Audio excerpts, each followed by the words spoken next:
তুই একবারে দেখো লোকটার চেহারা এত নূর, এত আলো, যে আলোর কারণে তোমার এই চোখ কানা হয়ে যেতে পারে। জোরে কোন সুবহানাল্লাহ।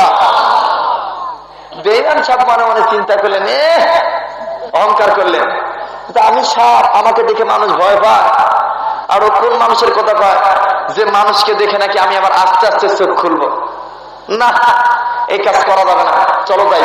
এজন্য উনি আগের থেকে ভাইবেন বেঈমান সাহেব আগের থেকে বড় বড় চোখ করে যায়, আগের থেকে বড় বড় চোখ করে যায়। যখন আস্তে আস্তে আস্তে আস্তে যখন নবীদের কাছে গেল, নবীদের কাছে যায় বিরাট বড় চক্ষু করে ভাইজান এই ইমানদার সাপের কথা অমান্য করিয়া যখন বিরাট চক্ষু করে ভাইজান ওদিকে তাকাইলে নবীদের কপালের দিকে, কপালের দিকে তাকানোর সাথে সাথে আমার আল্লাহ তার বেয়াদবি বরদাস্ত করতে পারলেন না। দ্বিতীয় নম্বরে সাপের চোখ আল্লাহ মুহূর্তের ভিতরে কানা করে দিল। জোরে করেন সুবহানাল্লাহ। হয় নাই ভাই? আরো জোরে বলেন সুবহানাল্লাহ, আরো জোরে বলেন সুবহানাল্লাহ। এইবার বাদমরাত বেঈমান সাপ এইরকম করে খালি ফোঁসাফুসি করে ডাইন বাম নজরাদি করে ইমানদার সাপ বলে, ভাই গো কি ব্যাপার, তুমি এই লোকটার চেহারা দেখতেছো কি নাকি? বেঈমান সাপ বলে, ভাই গো কি দেখবো, আমার চোখে তো আমি কিছু দেখতেছি না।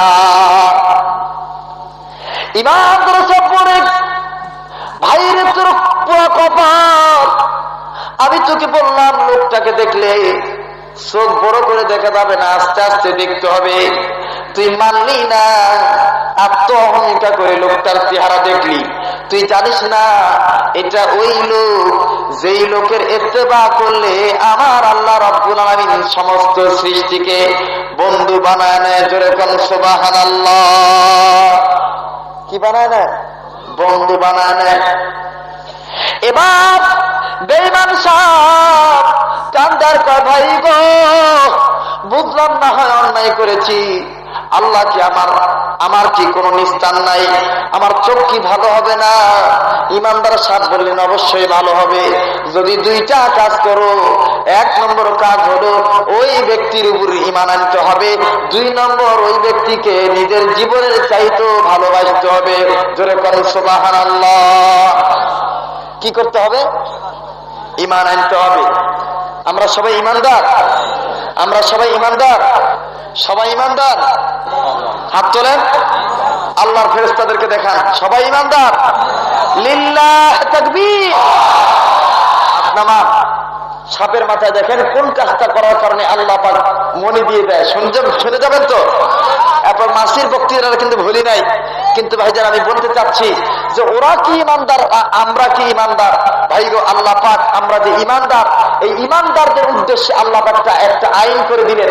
বর্তমান বাংলাদেশের নারীদের উদ্দেশ্যে আল্লাহ পাক কোরআন শরীফ, তার মানে নারীদেরকে আল্লাহ পাক একটা নীতিমালা দিয়ে দিলেন, কমপ্লিট কোড অফ লাইফ কোরআন শরীফ। এই কোরআন শরীফের ভিতরে আল্লাহ আইন করে দিলেন, নারীরা রে তোমরা যারা ঈমান এনেছো বেপরদা হয়ে ঘোরাফেরা করো না, পর্দার ভিতরে থাকো। নারীরা কি মানে? যারা বলেন মানে? মানে না। কিন্তু রাজশাহী মেয়েরা ভালো আছে ভাইজান, কথাটা মানে। ওনারা ব্রয়লার মুরগি না, ওনারা সহিভাবে ঘোরাফেরা করে। আচ্ছা চণ্ডীপুর ব্রয়লার মুরগির কথা বলেছিলাম, এখানে আর ব্রয়লার মুরগি বলি না, এখানে বলি ফাটা পায়জামার দল। কিসের দল? যারা কোন কিসের দল? আল্লাহ বলেন অকরনা ফি বুয়ুতিকুন্না ওয়ালা তাবাররুজনা তাবাররুজাল জাহিলিয়াতিল উলা, তোমরা পর্দায় থাকো, পর্দার বিধান মানো। কিন্তু নারীরা এই কথাটা বাদ দিয়া উল্টা করিয়া ভাইজান পর্দা বাদ দিয়া ওনারা ফাটা পায়জামা, তার মানে দেখবেন পায়জামা পরে নিচের দিক দিয়ে আবার তা আবার ফাটা। আচ্ছা ও হাতে ফজিলত কি? কি এমন ফজিলত যে ওটা আবার ফাটা পায়জামা? কি ভাই ঘোরাঘুরি করে না? ঘোরাঘুরি করে না ভাইজান? কথা বলেন, ঘোরাঘুরি করে না? তাহলে বর্তমান নারীরা কি ঈমানদার হলো? জোরে বলেন ঈমানদার হলো? ঈমানদার হলো না। বর্তমান নারীরা ওই ফ্যাশনটা মানে যেই ফ্যাশনটা ভাইজান নায়ক নায়িকা অর্থাৎ চিত্রনায়ক চিত্রনায়িকারা অবলম্বন করে। কথা কোন ঠিক কিনা? তার মানে বর্তমান নারীরা টেলিভিশনের পাগল। কথা কোন ঠিক কিনা? ভয় পাচ্ছেন? রাস্তাঘাট দিয়ে চলবেন, আস্তাগফিরুল্লাহ, কি যে নোংরা পোস্টার। ভাইজান কোথায় রাখবেন? এদেশে ওয়াজ করে কি লাভ? ভাইজান বর্তমান বাংলাদেশের ভিতরে জিনা ব্যভিচারের সংখ্যা বেশি হওয়ার একটা কারণ ভাইজান যুবক যুবতীর চারিত্রিক ধস, নৈতিক অবক্ষয়ের কতগুলি কারণের ভিতর এটিও একটি কারণ। তা হলো বর্তমান ভাইজান দেখবেন কিছু কিছু সেন্সর বোর্ডের অন্ধ সদস্যরা এরা ভাইজান বাংলাদেশের যুবক যুবতীদেরকে নষ্ট করার জন্য ন্যাংটা ছবি রাস্তায় রাস্তায় মেরে মেরে বর্তমান বাংলাদেশে ভাইজান ছেলে মেয়েদেরকে খারাপ বানাচ্ছে। কথা বলেন ঠিক কিনা? সিনেমার পোস্টারে জ্বালা ভাইজান চালার ছবিগুলোর নাম কি? ঠান্ডা মাথার খুনি, বোবা খুনি, মুসা ভাই, আব্বাস আলী দারোয়ান, লতা পাতার গুণাগুণ ইত্যাদি, বড় লোকের খেতাবালি, গরিবের ছিঁড়া খেতা। এই যে ভাইজান ভক্কর চক্করের নানা নাম দাম কালা কাটার। কথা বলেন ঠিক কিনা? কিন্তু ভাইজান বিশ্বাস করেন, আপনার যদি ইমান থাকে পরিষ্কার রূপে আমার জয়পুরহাটের একটা শফিক ভাই উনি একটা ইসলামী সঙ্গীত করলেন জাগরণী। তার মানে বাংলাদেশের বর্তমান যুবক যুবতীদেরকে টেলিভিশন মানুষদেরকে 4টা জিনিস নষ্ট করে। কথা বলেন কয়টা? যে টেলিভিশন দেখে, টেলিভিশনের দিকে দেখার কারণে ভাইজান 4টা জিনিস মানুষের নষ্ট হয়। 1 নম্বরে চোখ নষ্ট, 2 নম্বরে কান নষ্ট, 3 নম্বরে মান নষ্ট, 4র্থ নম্বরে প্রাণ নষ্ট। কতক্ষণ ঠিক কিনা? যেরকম ঠিক কিনা? প্রাণ নষ্ট কিভাবে হয় ভাইজান? দেখবেন চোখ যায়, তার মানে মমতাজ টেলিভিশন মার্কা মহিলা কিনা? যেরকম টেলিভিশন মার্কা মহিলা কিনা? সালমা টেলিভিশন মার্কা মহিলা কিনা? আমার তো চিনেন, আমি বর্তমান প্রেক্ষাপটের ওয়াজ করালো। এদেশে রহিমা ফাতেমার কিস্সা বলে আর কোনো লাভ নাই। এখন বর্তমান বাস্তব ওয়াজ করেন কি কম ভাইজান? ভাইজান দেখেন এই সমস্ত ন্যাংটা শিল্পীরা টেলিভিশন মার্কা কিনা? যেরকম মার্কা কিনা? এদের দিকে তাকাইলে 1 নম্বরে চোখের জিনা, তাহলে চোখটা নষ্ট হলো কিনা? 2য় নম্বর এদের গান শুনলে কানের জিনা, কান নষ্ট। 4র্থ নম্বর দেখবেন বাংলাদেশে কিছু যুবক আছে ভাইজান, বুঝুক আর না বুঝুক, পহেলা বৈশাখ গেল না, পহেলা বৈশাখ গেল না ভাইজান, হলুদ পাখির দল, হলুদ পাখি কাপড় পরিয়া এরকম বয়লার মুরগির মতন গাদুম গুদুম নাদুস নুদুস জানা বাহির করে যখন ফাড়া পায়জামার দল যখন ভাইজান রাস্তায় বাহির হয়, তখন দেখবেন এক ধরনের ছাত্ররা বুঝুক আর না বুঝুক, যুবকরা বুঝুক আর না বুঝুক, 1.5 টাকা দিয়ে একটা গোলাপ ফুল কিনে ওই চেংড়ির কাছে যায়, বুঝুক আর না বুঝুক ভাই এইরকম করে দিয়ে দিয়ে বলে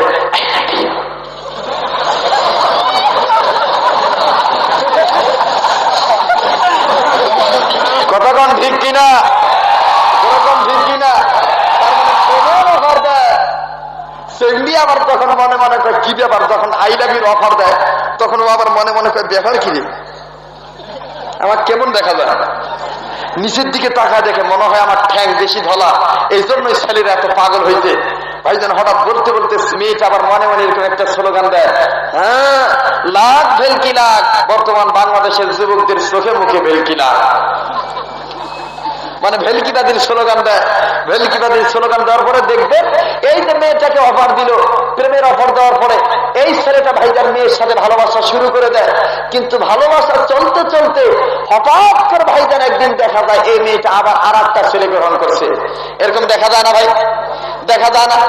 কিন্তু দেখবেন ভাইজান এই ছেলেটা বিরহ জ্বালা না সহ্য করতে পারে, ওই যে ঘুম নেই 2টি চোখে, বুকের ব্যথা, ওই বুকের ব্যথায় ঘুম নাই দেখে এই ছেলেটা ভাইজান এই প্রেমের বিরহ জ্বালা সহ্য না করতে পেরে আত্মহত্যা করে দুনিয়ার থেকে বিদায় নেয়। কতক্ষণ ঠিক কিনা? তাহলে এখানে তার প্রাণ নষ্ট হলো কিনা? তার প্রাণ নষ্ট হলো কিনা? 4র্থ নম্বর যে মান নষ্ট হলো, আমরা যে ইমানদাররা ন্যাংটা পরিবেশে ভাইজান অর্পণ করলেই, ন্যাংটা পরিবেশে পদার্পণ করলেই আমাদের ইমানের মান ইজ্জত সব নষ্ট হয়ে যায়। কথা বলেন ঠিক কিনা? তাহলে একটা টেলিভিশন কয়টা জিনিস নষ্ট করলো? কথা বলেন কয়টা? 4টা জিনিস নষ্ট করলো। এই জন্য জয়পুরহাটের শিল্পী বললেন, বলবো নাকি? বলবো? চোখ গেল রে, কান গেল রে, মান গেল রে, প্রাণ গেল রে, টিভির জ্বালা, এই রিসেন্টি নাই টিভির জ্বালা। কি কর? চোখ গেল রে, কান গেল রে, মান গেল রে, প্রাণ গেল রে, টিভির জ্বালা, এই টিভির জ্বালা, এই রিসেন্টি নাই। ইমান রাখা যায়, নাউযুবিল্লাহ, নগ্ন ছবি ফেলতে দেখা যায়। কতক্ষণ ঠিক কিনা? ইমান রাখা যায়, নাউযুবিল্লাহ নগ্ন ছবি ফেলতে দেখে দেয়। চোখ গেল রে কান বলেন, চোখ গেল রে কান গেল রে মান গেল রে প্রাণ গেল রে টিভির জ্বালা এই ডিসেন্টি নাই টিভির জ্বালা বলেন বলেন। চোখ গেল রে মান গেল রে প্রাণ গেল রে টিভির জ্বালা এই টিভির জ্বালা ডিসেন্টি নাই। টিভিটা কারা দেখে? বড় সাহেবের বিবিরা সব টেলিভিশন দেখে, কসমেটিকার লিপস্টিক গালে মুখে মেখে। বড় সাহেবের বিবিরা সব টেলিভিশন দেখে, কসমেটিকার লিপস্টিক গালে মুখে মেখে। কি কর? বড় সাহেবের বিবিরা খালি টেলিভিশন দেখে। আর দেখবেন ভাইজান ঈদের মার্কেট যখন করতে যায় তখন এরকম করে কসমেটিকার লিপস্টিক গালে মুখে মেখে ঢাই ঢাই ঢাই ঢাই করে হাই হিল জুতা পরে টক বক করে হেঁটে যায়। কতক্ষণ ঠিক কিনা?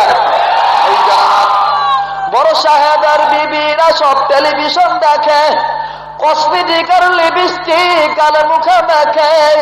বড় সাহেবের বিবিরা সব টেলিভিশন দেখে, কসমেটিকার লিপস্টিক গালে মুখে মেখে। বিবি কোথায় আসুর জামাই সাহেবের নেই জানা, রঙিন আলো নগ্ন ছবি স্বামী যে রাখানা, স্বামী যে রাখানা। চোখ গেল রে কান গেল রে মান গেল রে প্রাণ গেল রে টিভির জ্বালা এই টিভির জ্বালা বলেন না টিভির জ্বালা এই টিভির জ্বালা ডিসেন্টি না। কথা বাস্তব না অবাস্তব? তোরা বলেন বাস্তব না অবাস্তব? তার মানে কিছু কিছু পুরুষ আছে, মেয়েরা তোমরা গতবারও ঘরো, আমি আব্দুলের বাপ ঠ্যাঙের উপর ঠ্যাং দিয়া ঘরে বসে সিনেমা দেখি। কি কর? আল্লাহর কসম করে বলি, রসুল বলেছেন এক একটা স্বামী এক একটা স্ত্রী প্রেসিডেন্ট, এক একটা স্বামী এক একটা পরিবারের প্রেসিডেন্ট। স্বামী যদি স্ত্রীকে শাসন করত, যদি বলতো এই মহিলা হবে না, এই মহিলা যাবে না, তোমাকে পরিষ্কার রূপে একটা কথা বলে দে, যদি ন্যাংটা পরিবেশে বাইরে ঘোরাঘুরি করো তোমার ভাতের চাউল বন্ধ, তোমার ভাত বন্ধ, আমি তোমাকে তালাক দিতে বাধ্য হব। আল্লাহর কসম করে বলি, নারী তাদের ইজ্জত ঠিক রাখার জন্য, স্বামীর মন গুছানোর জন্য, তার ইজ্জত মান ঠিকানোর জন্য এই ভাইজান স্বামীর কথাটাই মানত, সে অবাধ্য হতো না। কথা বলেন ঠিক কিনা? কিন্তু স্বামীরা ওটা করবে না, তার মানে যে যা পারে তাই করুক। আল্লাহ পাক স্বামীরা যারা আছেন আল্লাহ পাক ওনাদেরকে প্রেসিডেন্ট বানিয়ে দেখ স্ত্রীর জন্য। জোরে কোন আমিন, আরো জোরে বলেন আমিন। এর পরের লাইনটা বলবো ভাইজান, পরের লাইনটা দেখবেন যখন চান রাত্র ঈদের মার্কেট আসে না, ঈদের মার্কেট আসার পরে দেখবেন চান রাত্রের দিন এরকম একটা ফুটানি ব্যাগ হাতে নেন, ফুটানি ব্যাগ হাতে নিয়ে নারী টকবক করে হাঁটে। আর কবি কি সুন্দর করে ডেকে ডেকে বলে, নৈশগ্রামে যায় রে বিবি ডানা কাটা পরি, নৈশগ্রামে যায় রে বিবি ডানা কাটা পরি, ভ্যানিটি ব্যাগ হাতে নিয়ে রূপের বাহাদুরি। কি কর? এরা নাকি সভ্য সমাজ আছে গাড়ি বাড়ি, স্বামীর মাথায় টাকা দিয়ে করছে বাহাদুরি। এ সমাজের বাংরে তালা করবে খবরদারি, এ সমাজের বাংরে তালা করবে খবরদারি। ওহির সমাজ কায়েম করে বাঁচাও দেশের নারী, বাঁচাও দেশের নারী। এই সমাজের ভাঙরে তালা করে খবরদারি, ওহির সমাজ কায়েম করে বাঁচাও দেশের নারী, বাঁচাও দেশের নারী। কোরআনেরই হুকুম কায়েম করে বাঁচাও দেশের নারী, বাঁচাও দেশের নারী। চোখ গেল রে কান গেল রে মান গেল রে প্রাণ গেল রে টিভির জ্বালা এই টিভির জ্বালা এই টিভির জ্বালায়। জোরে কোন মারহাবা। ভাইজান একটা তাকদীর দে রাজশাহীর মারা মনে রাখো, পরিষ্কার রূপে একটা বক্তৃতা শুনে নাও। আমাদের মা, ও মা তোমরা জাতির ভবিষ্যৎ। মা তোমাদের মতো মা ছিল হযরত সুমাইয়া, মা ছিল রহিমা। ভাইজান আমার, এই যে সমস্ত মহিলারা ন্যাংটা পরিবেশে ঘোরাঘুরি করে অর্ধ উলঙ্গ হয়ে জীবন যাপন করে, এই মারা একটাবার যদি হযরত সুমাইয়ার কথা মানত, আল্লাহর কসম করে বলি এই মারা কোনদিন এরকম যাপন গায়ে ঘুরত না। কথা বলেন ঠিক কিনা?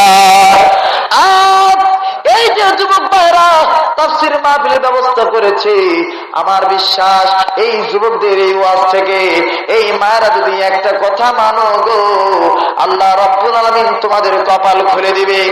মা সুমাইয়ার কত সময় ধরে সুমাইয়ার কি করুণ দৃশ্য। হযরত সুমাইয়া রাদিয়াল্লাহু তাআলা আনহা ঈমান আনলেন, রাসূলের দরবার থেকে কালেমা গ্রহণ করলেন। কালেমা গ্রহণ করে বাড়িতে চলে গেল। বাড়িতে চলে যাওয়ার পর ভাই যাওয়ার দিনের বেলা বাহির হয়, দিনের বেলা বাহির হইয়া নারীদেরকে কালেমার দাওয়াত দেয়, পর্দার কথা বলে। হঠাৎ করে একদিন সুমাইয়ার খবরটা আবু জাহেলের কানে পৌঁছায় গেল। আবু জাহেল বললেন, চালা চামুন্ডারা তোমরা কি বলতে চাও? আবু জাহেলের সৈন্যরা বলল, অন্য কিছু বলতে চাই না, বলতে চাই আপনাকে হযরত সুমাইয়াকে হত্যা করতে হবে। সুমাইয়াকে যদি হত্যা না করা হয় তাহলে সুমাইয়া তো এরকম করে কালেমার দাওয়াত দিবে, আমাদের বিধর্মীরা সব বিধর্মী হয়ে যাবে, মুসলমান হয়ে যাবে। না না, যে করেই হোক সুমাইয়াকে বাধা প্রদান করতে হবে। ভাইজান আবু জাহেল বললেন, ঠিক আছে আছে, তোমরা আমার সাথে আসো, 4 জন লোক আমি ঠিক করব। একটা লোক আমার বাড়ির বল্লম ধার দাও, আমি এই বল্লম দিয়ে সুমাইয়াকে হত্যা করব। দ্বিতীয় নম্বর হলো আমার বাড়ি থেকে একটা ভাঙা ঢোল নাও, এই ভাঙা তবলা, যেই তবলাটা বেশি আওয়াজ হয়, এই তবলাটা ঢোলটা নিয়ে তামাম মক্কা নগরের কাফেরদেরকে দাওয়াত দাও, সব কাফেররা আসু, আমি হাজার হাজার কাফেরদের সামনে সুমাইয়াকে হত্যা করব। জোরে কর নাউজুবিল্লাহ। এইবার বদর আর 2 জন বাকি থাকলো। 2 জন ব্যক্তি নিয়ে হযরত সুমাইয়া রাদিয়াল্লাহু তাআলা আনহাকে মারার জন্য এই আবু জাহেল চলে গেলেন সুমাইয়ার বাড়িতে। সুমাইয়ার বাড়িতে 2 জন ব্যক্তিকে নিয়ে সুমাইয়ার বাড়িতে নজর করে দেখে সুমাইয়ার দরজায় তালা লাগানো, ভিতরে দিয়ে তালা